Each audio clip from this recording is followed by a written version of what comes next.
In this video, we're going to look at Romans chapter 4 to try to understand better the doctrine of justification by faith. In a previous video, we looked at the word justification, and we defined it using the scriptures as the legal declaration that someone is righteous in God's sight, not because of works that they do or because of moral transformation, but because of God's gracious declaration.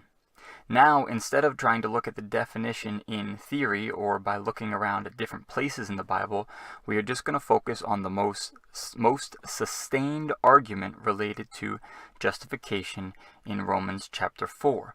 And my hope is that then we won't try to be memorizing some definition of justification, but rather we will be able to simply look at the scriptures at chapter 4 and understand by following its argument what justification is, and in particular why Paul is so adamant that justification is a matter of faith. And it is largely from this chapter and from this doctrine that Protestants have often held to, or have always held to since the Reformation, the doctrine of justification by faith alone, which you will see is the clear teaching of this passage. So let's get started. First, I want to give you an outline. We're going to start by actually looking at the end of chapter 3 in Romans, which is kind of the thesis statement regarding justification by faith. And so this here we'll see is a thesis. And then we're going to look at chapter 4, which is essentially Paul's proof of the thesis by looking at the life of Abraham. And so he's going to show us not just that we are justified by faith apart from works, but then giving emphasis on works, that we are not justified by circumcision, and that we are not justified by the law. And we're going to see how Paul drives this truth of faith alone as the means of our justification again and again and again. Then we'll look at faith in Abraham's life, and then the crucial connection at the end, the reality that Christians are justified by faith just like Abraham. And so if you want to kind of get the big picture, come back to this outline. Before I get started, I should make it clear that I'm going to go through this with the assumption that you're familiar with the chapter. I'm not going to go through every single piece, and so I would just encourage you, the most fruitful thing you can do for this study is to simply read Romans chapter 4 and the end of chapter 3 or 4 or 5, 6 times to get familiar with its argument, so then you can follow some of the details that we'll be focusing on. All right, let's get started by looking at the end of chapter 3. Again, this is in Romans chapter 3. In verses 21 to 26, we had just looked at the foundation of our justification, something we'll hopefully be looking at in a future video, specifically focusing on the atoning or propitiatory sacrifice of Jesus. The conclusion of this paragraph and the result of Jesus' sacrifice is the certainty of our justification in verses 27 and 28. It says, "Where then is boasting? It is excluded by what kind of law? Of works? No, but by a law of faith." And then if we had to pick one thesis statement here, we would focus especially on verse 28. "For we maintain that a man is justified by faith apart from the works of the law." And I won't emphasize this much here, but in a previous video we emphasized that justification is the legal declaration, and we can see that in part by the fact that it is apart from work. So it's not based on our moral ability or transformation, but it is received through faith. I would again point you to our previous video, but you'll see that point proven again and again throughout this chapter, so do keep that in mind. So this is our thesis, that we are justified by faith. Remember, that's the doctrine we're looking at, justification by faith, apart from the works of the law.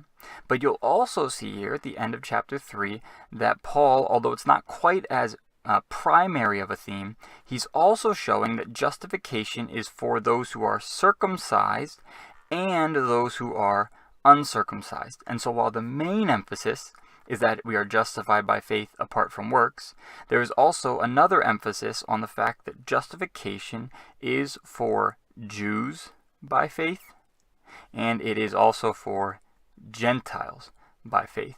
And you'll see that in verses 9 through following of chapter 4. Before we move on, though, I always want to focus on the motivational aspect of why we need to be looking at these doctrines.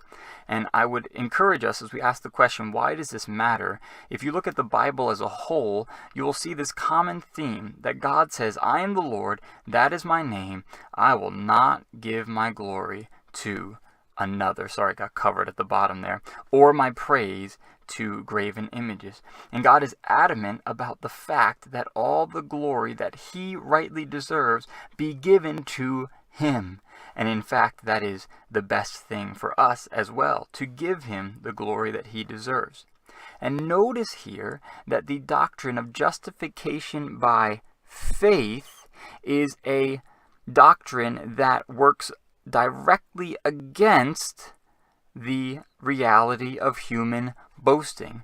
That is, if it is a law of faith, or if we are justified by faith apart from works, then boasting is completely excluded. And when human boasting is excluded, then God will be glorified more fully. And so one of the reasons, and maybe the primary reason, that we must be adamant about this doctrine is not just for the fact of theological correctness in some abstract sense, but so that we ourselves will be guiding ourselves and our people in our teaching to be not boasting, but giving all the glory of salvation to our God. And so this is a very practical reality, and you can see why Paul is so adamant about that in this chapter. Let's now look at chapter 4 and jump right in. I'm going to keep this up here, just remembering that verse 28 is kind of our thesis statement, and then remember Paul is going to prove it. Because someone might say, what do you mean, Paul? How do you know that we're justified by faith apart from the works of the law? Are you saying this on your own authority? And so Paul is going to now prove it. And since he is a good Jewish man, he is going to prove it by looking at the Old Testament. And so here Paul is going to show that we are justified by faith, not by works, by focusing specifically on the life of Abraham. Again, you see his name all throughout this chapter. I'll highlight it a few times. He's the main theme here. But I also want to point out that he looks at the example of David as well, although it's just one reference. And so to prove that we are justified by faith, apart from the works of the law, Paul is going to look at the Old Testament and specifically the life of Abraham. Here's what he says. What shall we say about Abraham? And remember also that Abraham was the patriarch or the forefather of all the Jewish people. And so if he can use Abraham as a proof of his doctrine of justification by faith, then he's certainly given a strong proof for anyone who values the Old Testament, since Abraham was the patriarch of the Jewish people. Now it says, if Abraham, verse 2, if Abraham was justified by works, he has something to boast about. Notice that word again. But Paul says he cannot do that. Abraham cannot boast before God. Why? Because look at what the scripture says. Abraham believed God, he had faith, and it was credited to him as righteousness. Again, he didn't have a moral transformation, but he believed God, and righteousness was credited to him, accounted to him. And right here, Paul is specifically quoting from Genesis chapter 15, verse 6, when God made a promise to Abraham related to him having descendants. Remember, Abraham didn't have any children. And so again, Paul is quoting the Old Testament to prove his doctrine of justification. Abraham believed, and it was credited to him as righteousness. Now here, next in verse 4, Paul wants to emphasize that this means that it is not by works. To the one who works, he gets a wage. His wage is not credited as a favor, but as what is due. So works get payments or wages. And wages are things that are due, or another way to say that is wages are things that are owed. It is not a favor, and a favor is actually the same word here as grace.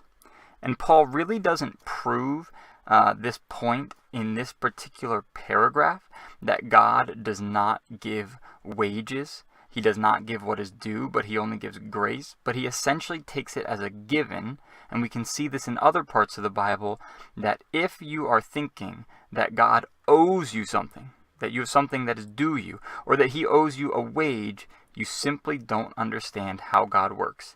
The way God works is he never pays, he never gives wages, he only gives favors. He only gives grace or gifts. But those who work aren't in accordance with favor or grace, but is what is due. That's not how God works. You can see how Paul is adamant about fighting against any idea of works or payment. Now we look at verse 5, which we emphasized in our previous video.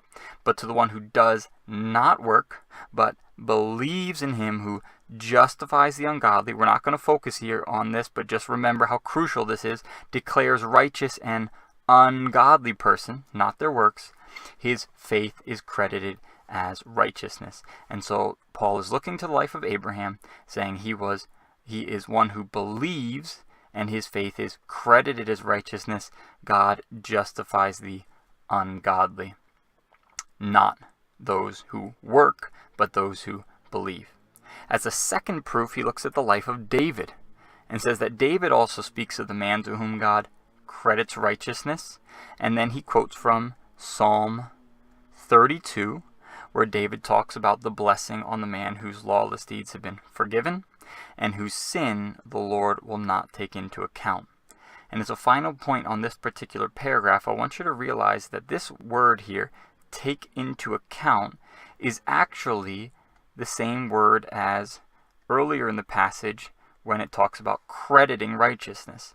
So we could actually read verse 8, blessed is the man whose sin the Lord will not credit.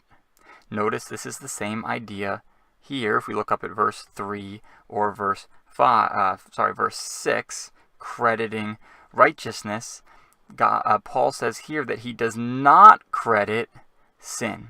And so one way that we could think about justification in this passage is that righteousness is credited to us, but sin is not credited. And so right here in this passage, clear for anyone to see, is that justification involves righteousness being credited to us and sin not being credited to us, not taken into account. May we know these things firsthand from the Bible. Now, when we look at the teaching of justification by faith, we need to be careful of one particular error, and that is falling into the trap of treating faith as if it is a work and something that we can boast in. And so I want us to remember that as we look at this, faith is necessary for salvation, but it is not a work that earns it. One way we could think of it is that faith is the open hand that receives the gift, but it does not earn the gift. Or to use another picture, faith is signing the check that God already wrote us. If you want to cash a check, you must sign it. But you signing the check does not make you get the money. Rather, the check already has to be written to you. In the same way, faith is necessary to receive God's gift of justification, but it doesn't earn it. It is not as if God says, oh, you had some faith, I guess I now owe you justification. Rather, justification or faith is the way that we receive the gift. One way we can think about this is by looking at Ephesians 2, 8 and 9. It says, by grace you have been saved through faith. Meaning that God's grace is the way that we're actually saved, his free gift through Jesus' death and resurrection, and it is through faith that we receive it. So when we say justified by faith, we are always implying that we are justified by grace through what Christ has done on the cross, and we receive it through faith. There is never any sort of earning of our justification, not even through our faith. Otherwise, we have completely turned Paul's purpose on its head, and we've simply replaced one sort of work, works of the law, for another sort of work, a work of having faith. But that's not the way it works. It is rather by grace received through faith. So why did God save me? Because of His grace, because of what Jesus did on the cross, not because of my faith, as a payment for my faith, but rather it is received through faith. Now, as we look at verses 9 and following, we have to realize that this word blessing is kind of the connecting point. In verse 6 through 8, Paul, quoting David, talks about the blessing on the man to whom God credits righteousness. And in verses 9 and following, he asks the question, is this blessing then on the circumcised or on the uncircumcised also? Does this justification only apply to those who have received circumcision? And Paul's answer is that we are justified by faith, not by circumcision. And so he says this. He quotes again from chapter 15, verse 6 of Genesis, that faith was credited to Abraham as righteousness. Now, when was it credited to him? While he was circumcised or uncircumcised? Well, actually, Paul says in verse 11 that Abraham received the sign of circumcision as a seal of the righteousness of the faith which he had while uncircumcised. And the way we know this is that Abraham received the sign of circumcision in Genesis chapter 17. That's when he receives the sign of circumcision. But his faith was credited as righteousness, remember we said, in Genesis chapter 15, specifically verse 6. And so Abraham had righteousness credited to him before he was circumcised, while he was still uncircumcised. And that is what Paul uses to prove the fact that we are justified by faith and not by circumcision. Now, one of the results of this is that Abraham then is not just the father of the circumcision, but he is the father of all who believe. He is the father of all who have faith, a theme that is also picked up in Galatians chapter 3. Those who have faith without being circumcised, that righteousness might be credited to them. And he's also still the father of the circumcision, but those who are not only of the circumcision, but who also have faith. And so here, by looking to the life of Abraham and pointing out the fact that he was credited righteousness in chapter 15, and that he then received the sign of circumcision later in chapter 17, we know that righteousness is credited to us not because of circumcision. Next, Paul wants to make it clear that it is not by works, it is not by circumcision, and it is also not by the law. Abraham received the promise, this is probably referring to everything included in 12:1 through 3, and then repeated throughout the rest of Genesis, in the book of Genesis, related to land and blessing and descendants. It says it was not through the law, but through the righteousness of faith. Now, why is that? Because if those who are of the law are heirs, then faith is made void and the promise is nullified. And I think the idea here is that promise and law do not go together. God made a promise to Abraham, which means it could not be something that he then earned through the law. It is something that is a gift. And the other reason is that if it was by law, then no one would actually be able to attain it. And so Paul is showing that the promise to Abraham and the righteousness of faith was not according to the law. Otherwise, it wouldn't be a promise. In fact, the law brings about wrath, not the fulfillment of a promise. And so he's being clear that our justification, being credited righteousness to us, is not through the law either, because that would only result in God's punishment. Now, here in verse 16, we have a crucial connection about why faith is so important. He says, "For this reason it is by faith, in order that it might be in accordance with grace."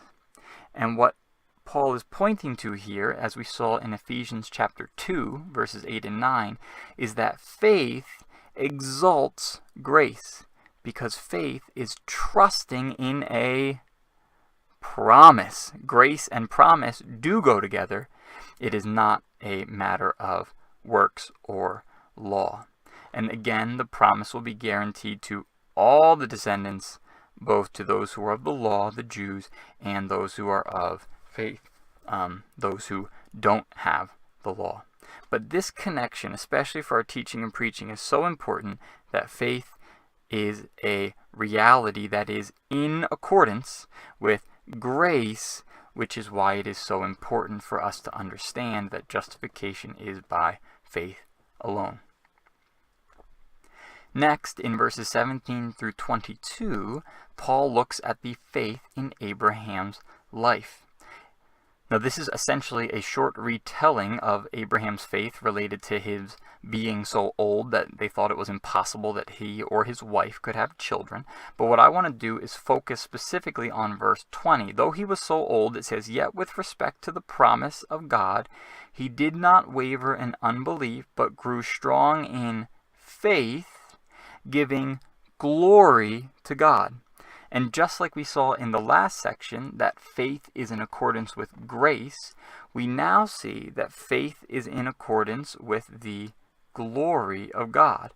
Faith is a prime means by which we honor God, and I think one of the ways we do that is because it exalts His grace. And so right now I'm just pointing at these connections. I hope you can see, though, that these are glorious realities for preaching and teaching and helping people see that this doctrine of justification by faith is not just a theological topic, but it's actually a worship necessity for God's glory and the exaltation of His grace. I will say here really quickly that this issue of Abraham saying that he did not waver in unbelief, sometimes people are a little bit questionable of this, saying, well, didn't Abraham waver in some ways?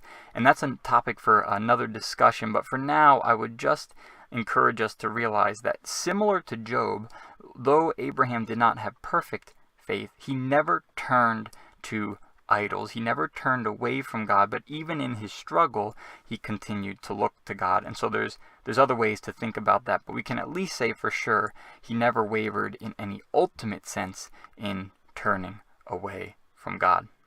Again, the result of all of this is that Abraham's faith was credited to him as righteousness. Now, up to this point, Paul has been looking at the life of Abraham to prove his doctrine of the fact that we are justified by faith apart from the works of the law. And so in this last section here, Paul now brings it back to the current application of Christians, that we are justified by faith just like Abraham. And so he's not just making a proof, but then he needs to bring it back to the application that he originally intended, that we are justified by faith. And so it says that it was not only for his sake, not only for Abraham's sake, was it written that it was credited to him, that this righteousness through faith was credited to him, but for our sake also. Why? Because it will be credited to us. And these "it's" here are clearly from the context referring to the righteousness through faith. And I'll just abbreviate there. Righteousness through faith. So just like righteousness through faith was credited to Abraham, in the same way, righteousness through faith will be credited to us. It is written for our sake. Why? Because we, like Abraham, because we, like Abraham, believe in him who raised Jesus our Lord from the dead. He who was delivered over because of our transgressions and was raised because of our justification. And so as we look at this chapter, I hope it's clear that this is an argument that we can follow. It is a proof of justification by faith alone, not by works, not by circumcision, not by the law. And it is directly applicable to Christians today because we are justified by faith just like Abraham. And there are incredible applications for us to make in our church, in our teaching, in our own lives as we cling to this doctrine. But we have to start by having a clear understanding of the text itself so that we're clear on the teaching. Martin Luther, before we leave this topic, said, "If this article of justification stands, then the church stands. But if this article collapses, then the church collapses." And what he's getting at is the fact that understanding that we are justified, declared righteous in God's sight only by faith in Him and what He has done is one of the pillars of the church. And that if we lose this doctrine, we will fall into boasting, like we saw in verse 27. We will lose the glory of God, like we saw in the life of Abraham, and we will lose the emphasis on God's grace, like we saw in verse 16. And so, if we want to have a church that stands and that glorifies God for His grace and is completely against any sort of human boasting, we must understand and preach and teach and love this doctrine of justification, and then thank God for it, sing to God in thanksgiving for it, and then continue to teach it to our people.